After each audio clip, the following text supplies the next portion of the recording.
E hoje nós vamos estudar Apocalipse capítulo 17. Convido você para abrir a Bíblia, a Palavra de Deus, Apocalipse capítulo 17. Apocalipse 17, versos de 1 a 18. A descrição da grande meretriz. Veio um dos 7 anjos que tem as 7 taças e falou comigo dizendo: Vem, mostrar-te-ei o julgamento da grande meretriz que se acha sentada sobre muitas águas, com quem se prostituíram os reis da terra, e com o vinho de sua devassidão foi que se embebedaram os que habitam na terra. Transportou-me o anjo em espírito a um deserto, e vi uma mulher montada numa besta escarlate, besta repleta de nomes de blasfêmia, com 7 cabeças e 10 chifres. Achava-se a mulher vestida de púrpura e de escarlata, adornada de ouro, de pedras preciosas e de pérolas, tendo na mão um cálice de ouro transbordante de abominações e com as imundícias da sua prostituição. Na sua fronte achava-se escrito um nome, um mistério: Babilônia a Grande, a mãe das meretrizes e das abominações da terra. Então vi a mulher embriagada com o sangue dos santos e com o sangue das testemunhas de Jesus. E quando a vi, admirei-me com grande espanto. O anjo, porém, me disse: Por que te admiraste? Dir-te-ei o mistério da mulher e da besta que tem as 7 cabeças e os 10 e que leva a mulher. A besta que viste era e não é, está para emergir do abismo e caminha para a destruição. E aqueles que habitam sobre a terra, cujos nomes não foram escritos no livro da vida desde a fundação do mundo, se admirarão vendo a besta que era e não é, mas aparecerá. Aqui está o sentido. Quem tem sabedoria? Que tem sabedoria. As 7 cabeças são 7 montes, nos quais a mulher está sentada. São também 7 reis, dos quais caíram 5. Um existe, e o outro ainda não chegou. E quando chegar, tem de durar pouco. E a besta que era e não é, também é ele, o 8º rei, e procede dos 7, e caminha para a destruição. Os 10 chifres que viste são 10 reis, os quais ainda não receberam reino, mas recebem autoridade como reis, como a besta, durante 1 hora. Tem estes um só pensamento, e oferecem à besta o poder e a autoridade que possuem. Pelejarão eles contra o Cordeiro, e o Cordeiro os vencerá, pois é o Senhor dos senhores e o Rei dos reis. Vencerão também os chamados, eleitos e fiéis, que se acham com ele. Falou-me ainda: As águas que viste, onde a meretriz está assentada, são povos, multidões, nações e línguas. Os 10 chifres que viste e a besta, esses odiarão a meretriz, e a farão devastada e despojada, e lhe comerão as carnes e a consumirão no fogo, porque em seu coração incutiu Deus que realizem o seu pensamento, o executem a uma e deem à besta o reino que possuem, até que se cumpram as palavras de Deus. A mulher que viste é a grande cidade que domina sobre os reis da terra. Nós vamos hoje então pensar sobre o tema a ascensão e queda da grande meretriz. A ascensão e queda da grande meretriz. Se vocês notaram, nós estamos hoje iniciando a 6ª sessão paralela deste livro, a penúltima sessão paralela deste livro. O Apocalipse é dividido em 7 sessões paralelas. Capítulo 1 a 3 fala dos 7 candeeiros, as 7 igrejas. Culmina esta verdade na segunda vinda de Cristo. Capítulos 4 a 7 fala dos 7 selos, quando a Bíblia nos informa que o mundo persegue a igreja, e este texto termina com o relato glorioso da volta de Jesus e do triunfo de Jesus sobre os seus inimigos. Logo depois, nos capítulos 8 a 11, nós vamos encontrar as 7 trombetas, quando o juízo de Deus vem sobre os inimigos da igreja. E novamente, esta sessão termina com um registro contundente da vitória de Cristo sobre os seus inimigos, na segunda vinda de Cristo. Logo em seguida, na 4ª sessão, temos uma espécie de parênteses, que é o levantamento dos 4 inimigos que atacam a igreja: o dragão, a besta que surge da terra, a besta que surge do mar, a besta que surge da terra e a Babilônia. E novamente esta 4ª sessão termina com o registro glorioso da volta de Jesus e do triunfo de Cristo sobre os seus inimigos. Nos capítulos 15 e 16, examinamos sobre as 7 taças da ira de Deus, os 7 flagelos de Deus, que agora é a ira pura, sem mistura, a ira sem misericórdia, a consumação do juízo de Deus sobre o mundo ímpio. E conclui também com a gloriosa mensagem do juízo de Deus, o fim da história, a segunda vinda de Cristo. Nessa sessão, a 6ª e penúltima sessão, nós vamos olhar nos capítulos 17, 18 e 19, uma descrição da queda desses inimigos que se levantam. Se você notar, 5 são os inimigos que se levantam contra a igreja. Primeiro, o dragão. Segundo, a besta que surge do mar, o anticristo. Terceiro, a besta que surge da terra, o falso profeta. Quarto lugar, a grande Babilônia, a grande meretriz, o sistema mundial ou a religião apóstata e prostituída. E em quinto lugar, você vai ver como inimigo da igreja aqueles que foram selados pela besta. Aqueles que recebem a marca da besta, os ímpios que também perseguem a igreja. Nesta penúltima sessão, você começa a perceber que esses inimigos começam a cair em ordem inversa do que foram apresentados nos capítulos 12, 13 e 14. Se vocês perceberem, nesta sessão, a 6ª sessão, há uma ênfase na grande Babilônia. 2 capítulos longos são dedicados à descrição e à queda da grande Babilônia. Isto porque este assunto era da mais alta importância para João, para a igreja primitiva, para a igreja ao longo dos séculos e, sobretudo, para a igreja no tempo do fim. Então, hoje, nós gostaríamos de entrar neste capítulo 17 e procurar tirar daqui as lições precípuas que ele nos ensina. Em primeiro lugar, eu queria que você notasse, dos versos 1 a 6, que há uma descrição da grande meretriz. A descrição da grande meretriz. João começa a descrever esta grande meretriz. E o registro que você começa a ver é que ele recebe uma mensagem: vem, mostrar-te-ei o julgamento da grande meretriz. Aquela mesma mensagem que ele ouvira lá no capítulo 4, vem, e ele é chamado da terra para o céu, para ver o desenrolar dos acontecimentos. Agora ele recebe uma outra notícia: vem e mostrar-te-ei o julgamento da grande meretriz. Se você notar lá no capítulo 21, versículo 9, João vai escutar esta mesma palavra, quando diz assim: vem mostrar-te-ei a noiva, a esposa do Cordeiro. Notem vocês que há aqui um contraste. Ele vai começar a fazer um contraste agora. Que contraste é esse? É o contraste entre a noiva e a meretriz, entre a igreja verdadeira e a igreja apóstata, entre a esposa de Cristo e a meretriz, que se deixou prostituir, que se deixou ser usada pelo dragão e pelos seus agentes. Se você notar, nesse mesmo contexto, a igreja é apresentada aqui, tanto como uma mulher, como uma cidade, esta igreja apóstata. Ela é a meretriz e ela é a Babilônia. Assim como a igreja verdadeira nos é apresentada como a noiva do Cordeiro e como a Nova Jerusalém. Então 2 figuras se nos apresentam para retratar a igreja de Cristo. Uma mulher e uma cidade. Se a igreja verdadeira é a noiva do Cordeiro e a Nova Jerusalém, a igreja falsa, a igreja apóstata, o sistema do mundo, a igreja prostituída, é a meretriz e é a grande Babilônia. Se você notar, o diabo sempre quis imitar a Deus. É a tentativa e o esforço dele de macaquear o projeto divino, de mimetizar o projeto divino.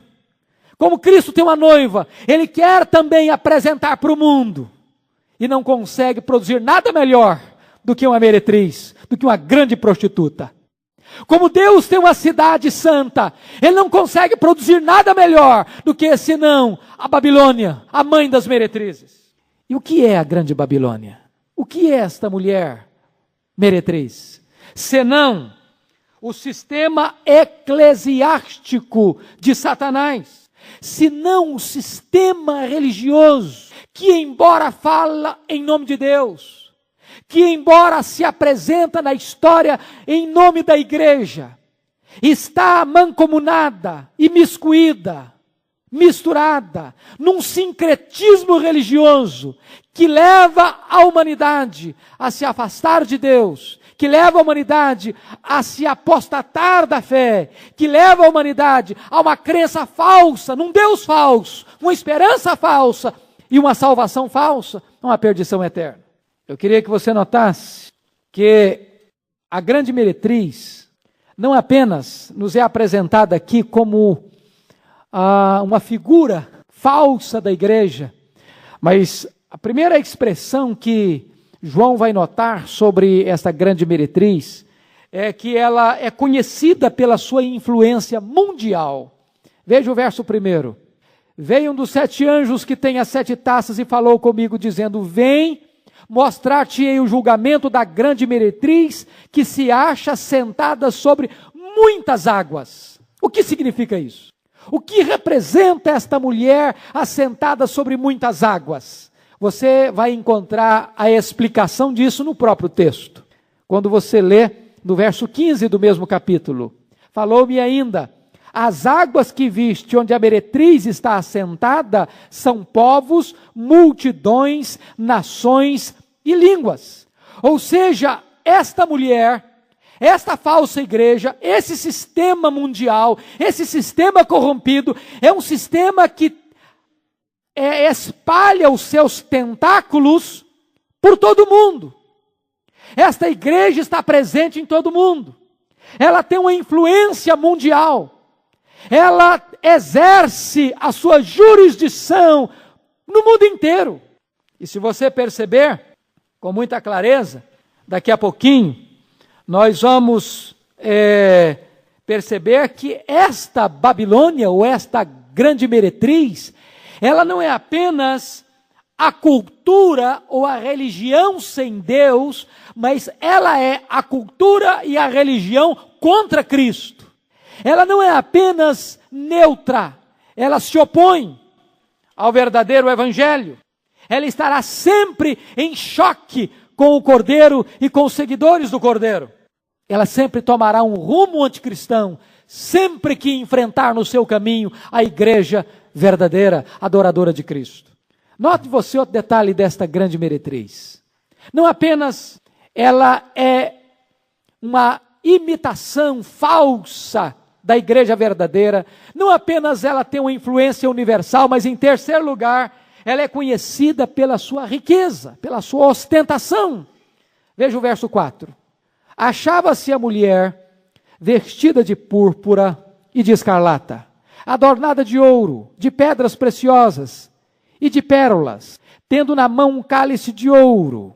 Você pode perceber que ela está adornada de riquezas, de ouro, de joias, de pedras, de pérolas. Ela ostenta, ela manifesta diante do mundo a sua riqueza, a sua pompa, a sua glória, a sua influência econômica, o seu poderio econômico. Ela ostenta diante do mundo o seu luxo. E sabe, irmãos, esta, na verdade, é uma descrição do mundo. Quando blasona, quando ostenta, quando proclama o seu luxo, a sua riqueza, seus banquetes, suas vestes, seus carros luxuosos, sua pompa, sua glória, seu brilho, seu encanto, seu vestuário requintado. Na verdade, esta igreja tenta impressionar o mundo pelo poderio que ela tem através da sua riqueza e ostentação. Ela vai se apresentar assim. Ela vai vender a sua imagem desta maneira, como uma igreja poderosíssima, que tem um altíssimo poder econômico. E se você notar, a grande meretriz, a igreja apóstata, a igreja falsa, A igreja que vem macaqueando e tentando imitar a noiva, ela sempre vai querer atrair as multidões pela sua aparência, pela sua beleza externa, pelo seu fulgor, pela sua capacidade de influenciar os homens e as nações, pelo seu poderio e pela sua influência econômica. Só um detalhe, você vai ver um grande contraste aqui, você pode já notar no próprio verso 4. Ela aparenta e apresenta um cálice de ouro. O exterior é bonito, é rico, é brilhoso, mas quando você vai examinar o que está dentro desse cálice de ouro, você vai ficar chocado, porque há um contraste entre aparência e realidade, entre o que ela mostra e o que ela é, entre a propaganda que ela faz e aquela que ela tem no seu interior, porque o cálice é de ouro, mas ele está transbordante de abominações e com as imundícias da sua prostituição. E aqui você encontra então uma quarta característica desta falsa igreja, desta meretriz, é que ela é conhecida não apenas pela sua imitação, pela sua influência mundial, pelo seu poder econômico, mas ela é conhecida também pelo seu poder de sedução. Você pode notar isso no verso 2, com quem se prostituíram os reis da terra, e com o vinho da sua devassidão foi que se embebedaram os que habitam na terra.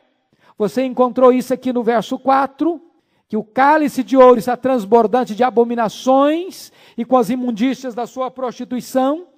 E você encontra isso mais definidamente no verso 5, na sua fronte achava-se escrito um nome, um mistério, Babilônia, a grande, a mãe das meretrizes e das abominações na terra. Em Roma, havia uma prática que as prostitutas carregavam na fronte, na testa, o seu nome. Elas tinham uma tarjeta na testa, onde elas colocavam o seu nome. A prostituta, a grande meretriz, a grande Babilônia, a religião prostituída, carrega também na sua fronte o seu nome. Babilônia, a grande, a mãe das meretrizes e das abominações na terra. Ou seja, ela é a mentora, ela é a genetriz, ela é a mãe, ela é quem concebeu no seu ventre todas as outras ideias, religiões, conceitos, heresias, distorções, sincretismo, misticismo, que apartaram os homens de Deus. E de que maneira ela fez isso? Através da sedução. Através da sedução. Se você notar essa figura na Bíblia de abandonar o Deus verdadeiro para adorar outros deuses, para adorar ídolos, para se curvar diante de falsos deuses, a Bíblia coloca isso como prostituição, como fornicação, como adultério espiritual. O que esta religião apóstata está fazendo é exatamente isso. Ela está desviando os olhos da humanidade do Deus verdadeiro, do culto verdadeiro, para um Deus fabricado, para um culto espúrio. E a Bíblia chama isso de prostituição. Agora prestem atenção nesse detalhe importantíssimo. Você vai ler na Bíblia e vai sempre notar que onde houve idolatria, houve imoralidade. A idolatria deságua na imoralidade, porque a teologia determina a ética. A ética é filha da teologia. É por isso que quando Paulo vai escrever aos Romanos, ele diz que a ira de Deus revela dos céus contra toda impiedade e perversão dos homens. Não diz Paulo que a ira de Deus se revela contra a perversão e a impiedade, mas contra a impiedade e a perversão. Por quê? Porque impiedade é questão teológica, perversão é questão ética. Impiedade é quando o homem abandona Deus, perversão é quando o homem se chafurda no pecado. Esta é a questão aqui. Esta grande meretriz desvia os homens da verdade e conduz os homens à perversão moral.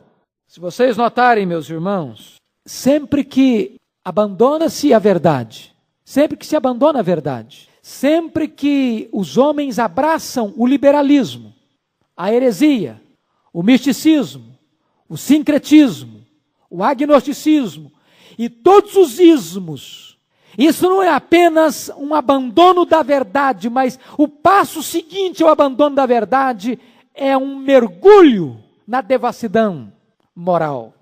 É isso que está acontecendo aqui. Mas vamos ver uma outra característica desta meretriz. Esta meretriz tem uma outra característica também, é que ela é conhecida não apenas por causa da sua sedução, mas esta grande meretriz é conhecida também por causa da sua terrível violência. Violência. Vejam vocês o verso 6, por favor. Então vi a mulher embriagada com o sangue dos santos e com o sangue das testemunhas de Jesus. E quando a vi, admirei-me com grande espanto. O que você fica impressionado é que, no versículo 2, o vinho da sua devassidão foi que se embebedaram os que habitam na terra. E agora você começa a perceber que esse vinho não era vinho, que esse vinho era sangue. O que está acontecendo? Esta falsa igreja tem duas armas extremamente perigosas. Ao mesmo tempo que esta falsa igreja seduz o mundo, ela persegue a igreja. Enquanto as pessoas flertam com ela, paqueram com ela, namoram-na, cortejam-na, ela é sedutora. No momento em que alguém resiste a ela, ela persegue truculentamente e mata.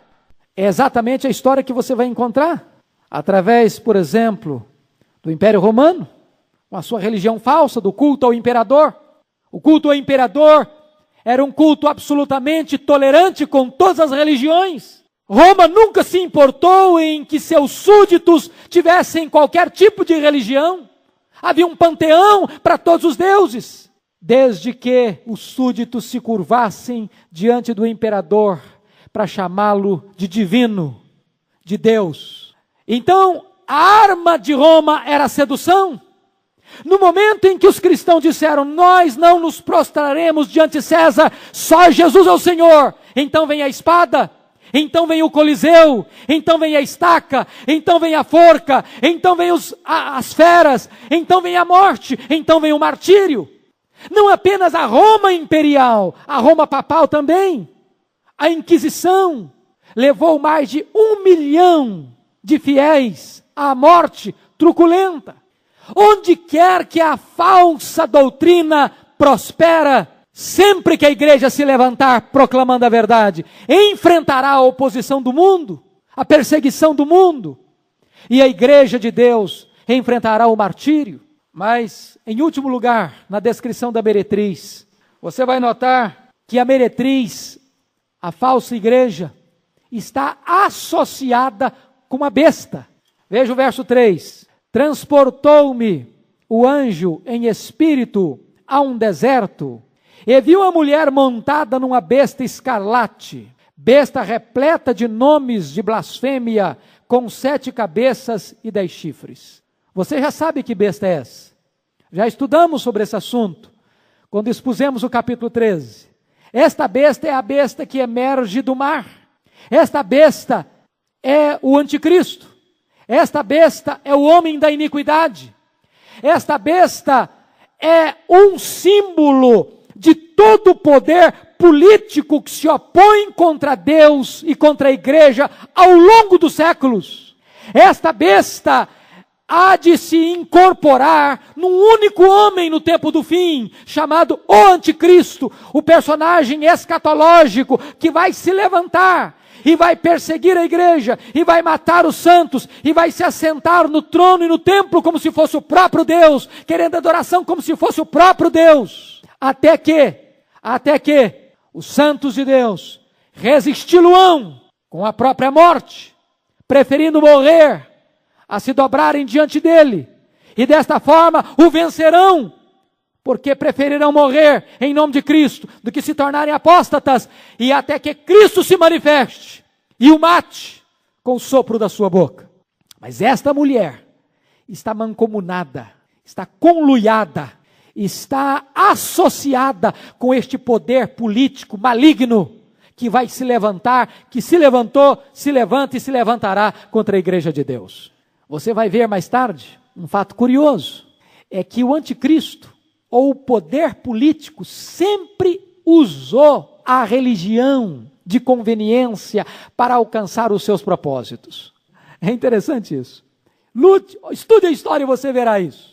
O poder político sempre usou, de acordo com as suas conveniências, uma religião destituída da verdade.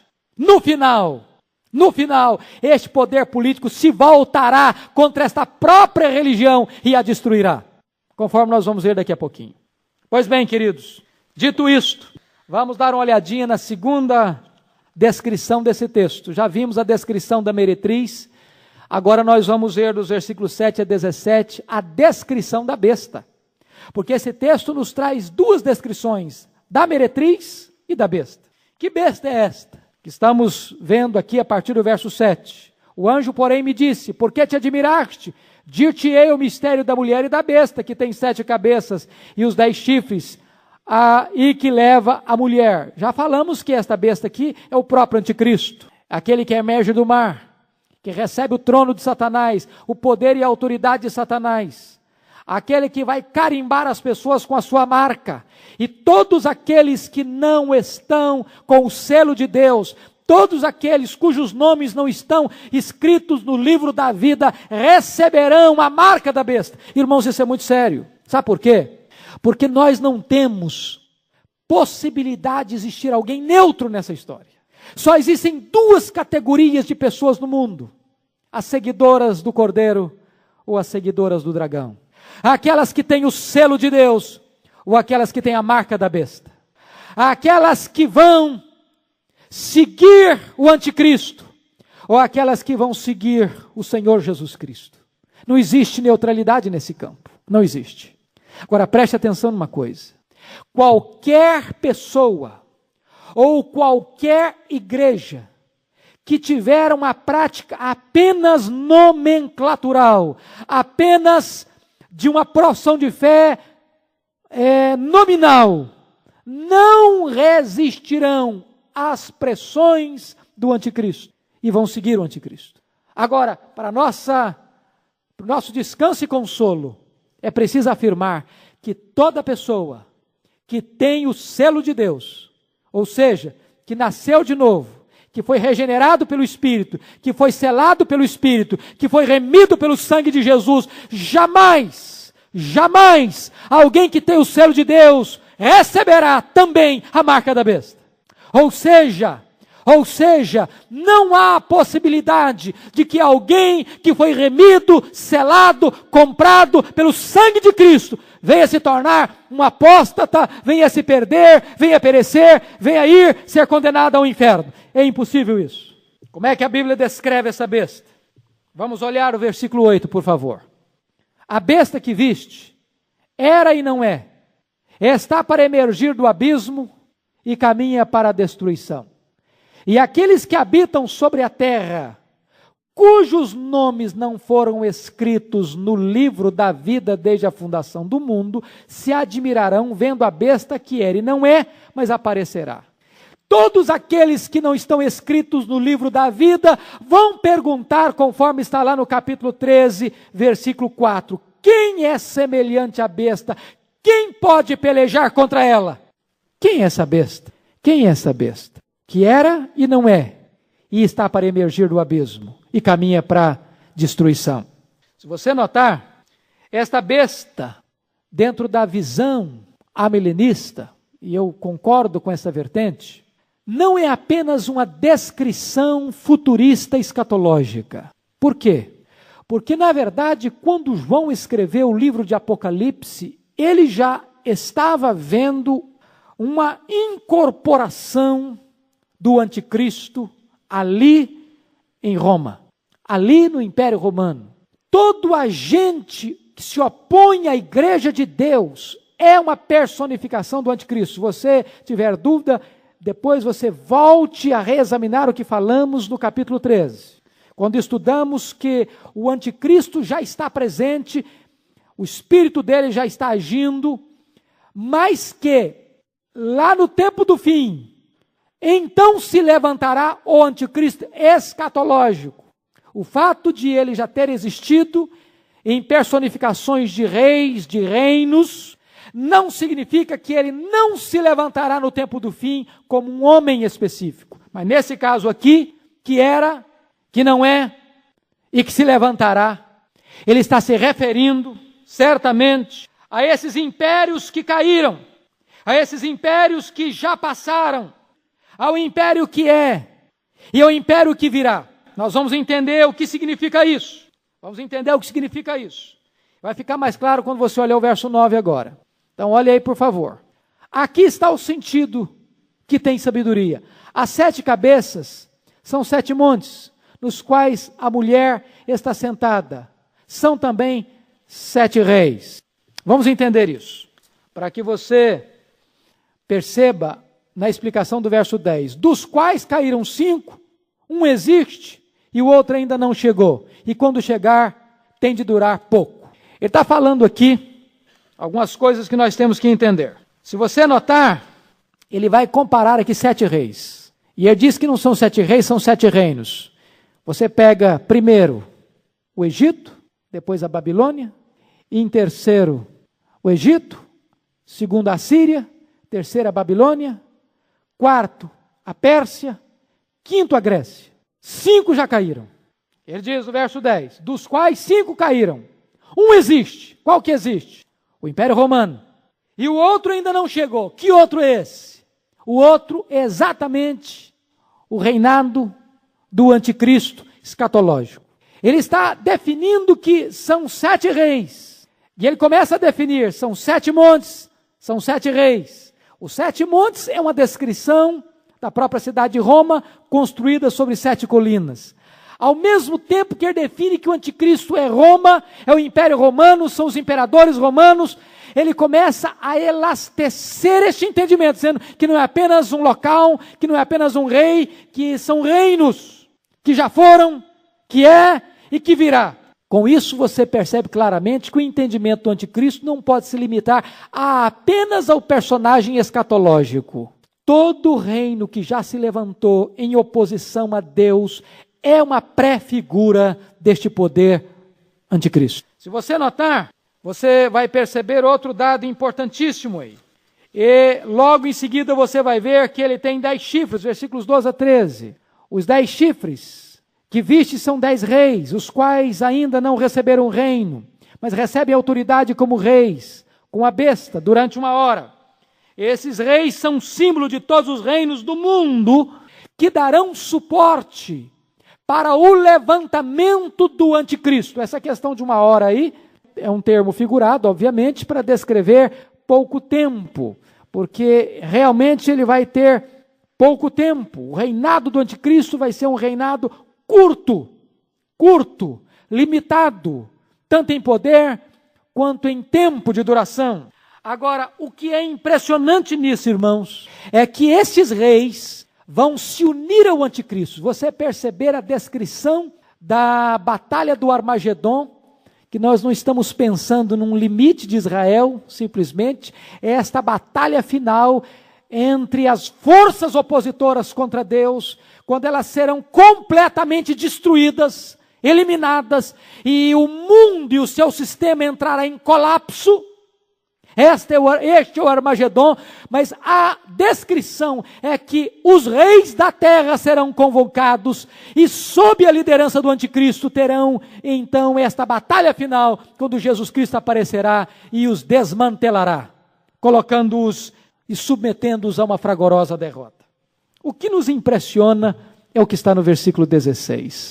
Olha o versículo 16. Os 10 chifres que viste e a besta, esses odiarão a meretriz, e a farão devastada e despojada, e lhe comerão as carnes, e a consumirão no fogo. O que está acontecendo? O que está acontecendo é o seguinte: por uma razão não explicada, se forma uma espécie de guerra civil na sede do governo da besta. Vocês já leram em vários textos o que Deus fez com os inimigos de Israel? Quando Israel estava diante de uma situação embaraçosa, seus inimigos eram numerosos, Israel não tinha condições de medir força com força, poder com poder, destreza com destreza. O que Deus fazia? Deus fazia com que os inimigos se confundissem e se autodestruíssem. Eles se levantavam para se devorar uns aos outros. Se você ler a descrição de Ezequiel capítulo 38, que é uma descrição desta batalha do fim, Deus diz que Ele vai levantar os inimigos para que eles se devorem com as suas próprias espadas. Essa é uma figura, é uma linguagem figurada para dizer que Deus vai provocar confusão no reino do mal, para que eles entrem em colapso com as suas próprias mãos. Veja bem que a meretriz cavalgava quem? A besta. A meretriz carregava a besta. A besta estava montada na meretriz, mancomunada com ela, associada com ela. Mas quando a besta, o anticristo, recebe a sua derrota fragorosa, depois que ela é levada a colher uma amarga derrota, então a própria besta se volta contra esse sistema religioso que o alimentou, que alimentou o anticristo para destruí-lo. Por quê? Porque nesse momento nós temos que entender uma coisa: nem toda meretriz é religião satânica declarada. Se o fosse, não seduziria todos os habitantes da terra. O que nós vamos perceber é que enquadra-se dentro desta grande meretriz religiões até mesmo que possam se intitular de cristãs, mas que, consciente ou não, vão estar trabalhando para o favorecimento do anticristo. E no final, diz a Bíblia, que o homem da iniquidade se assentará no santuário e não tolerará qualquer sistema religioso, a não ser aquele que o proclame como Deus. Então, nesse momento, o sistema do mundo entrará em colapso. Se você perceber, nesse momento, os homens entrarão num profundo estado de insatisfação com os prazeres que esta religião prostituída oferece, e vão devorar esta própria meretriz e vão destruí-la. Lembra o que Jesus Cristo disse quando os fariseus acusaram-no de expulsar demônios pelo poder de Beelzebu? O que Cristo respondeu para eles? Se Satanás estiver dividido, se o reino de Satanás estiver dividido, ele não prevalece. Um reino dividido contra si mesmo não prevalece. O que é tremendo é que a Bíblia diz que o reino das trevas, no fim, vai estar dividido contra si mesmo. Ele vai se autodestruir. Ele vai entrar em colapso pelas suas próprias mãos. Própria besta e os 10 reis que foram alimentados pela grande meretriz, agora se voltam contra ela para lhe devorar. É o colapso do mal. O que é tremendo é olhar o verso 17. Porque em seu coração incutiu Deus que realize o seu pensamento, o executem a uma e deem à besta o reino que possuem até que se cumpram as palavras de Deus. Irmãos, que coisa linda isso aqui. Isso prova a soberania de Deus. Nem a grande meretriz, nem o dragão, nem o anticristo, nem o falso profeta, nem os ímpios, com a sua maldade, com a sua prostituição, com a sua violência, escapam da soberania de Deus. Eles precisam cumprir rigorosamente o plano e o projeto de Deus. Ou seja, Deus nunca perdeu o controle. Nunca. Até mesmo o mal está debaixo da agenda, do calendário, da soberania e da jurisdição do Deus Todo-Poderoso. E então eu queria terminar com a última descrição. Nós vimos a descrição da meretriz, vimos a descrição da besta, agora brevemente vamos ver a descrição da vitória de Cristo e da igreja. Versículos 8 e 14. No versículo 8, você lê que a besta, que era e não é, e está para emergir do abismo e caminha para a destruição, e aqueles que habitam sobre a terra, cujos nomes não foram escritos no livro da vida desde a fundação do mundo, se admirarão, vendo a besta que não é, que era e não é, mas aparecerá. Ele faz uma distinção aqui entre aqueles que estão com os nomes escritos no livro da vida do Cordeiro e aqueles que estão com o nome escrito no livro da vida do Cordeiro. Quem está com o nome escrito no livro da vida não se intimida diante da perseguição da besta, não adora a besta. E somos informados lá no capítulo 13, 7 e 8, que o mundo inteiro vai adorar a besta, exceto aqueles cujos nomes estão escritos no livro da vida. Então aqueles que estão com o nome escrito no livro da vida são os selados de Deus, são os remidos de Deus, e eles são os vitoriosos. Mas no verso 14 é uma expressão belíssima, e você vai notar algumas coisas. Diz aí, pelejarão eles. Eles quem? Os reis, o anticristo, a besta, a meretriz. Pelejarão eles contra o Cordeiro, e o Cordeiro os vencerá, pois é o Senhor dos senhores e o Rei dos reis. Vencerão também os chamados, eleitos e fiéis que se acham com ele. Chama a sua atenção para 4 detalhes importantes. Primeiro, a vitória de Cristo é devida ao seu sacrifício. Pelejarão contra o Cordeiro. Essa expressão, quando aparece o Cordeiro, a ênfase é a sua morte sacrificial e redentora. Cristo venceu porque morreu. Cristo desarticulou o inferno com a sua morte. Diz Paulo aos Colossenses que ele triunfou sobre o diabo e as suas hostes na cruz. Louvado seja Deus. Aquilo que o inferno pensava que seria uma vitória dele, foi exatamente a sua derrota fragorosa. A cruz de Cristo. Foi na cruz que Cristo desbaratou o inferno. Foi exatamente no momento em que Jesus Cristo, morrendo, resgata a igreja e tira o seu povo da potestade de Satanás, do império das trevas, do domínio do inferno. É exatamente aí que Jesus Cristo impõe sobre o diabo e suas hostes a mais fragorosa derrota. Ele é o Cordeiro, que foi morto, mas está vivo.